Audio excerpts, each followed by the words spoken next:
আমার বাড়ির সামনে এই চেরি ফুল গাছটা রয়েছে এবং চেরি ফুল গাছের নিচে অনেক অনেক ঘাস ছিল। সেই ঘাসগুলো উঠিয়ে আমি এখানে রোপণ করে দিয়েছি টমেটো গাছ আর হচ্ছে বেগুন গাছ। আপনারাও কিন্তু এরকম সাইড ওয়ার্কের পাশে যে জায়গাটা রয়েছে সেই জায়গাটা কাজে লাগিয়ে ফেলতে পারেন।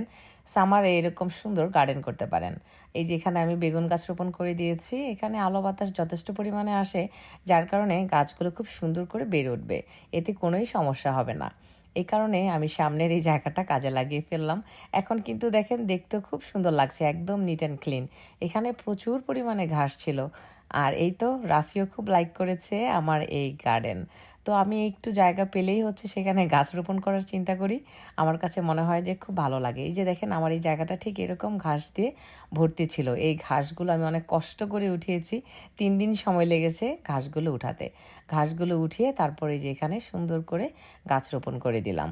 আর এখানে অনেক অনেক টমেটো হবে এবং বেগুন হবে, সেগুলো আপনাদের সাথে শেয়ার করব।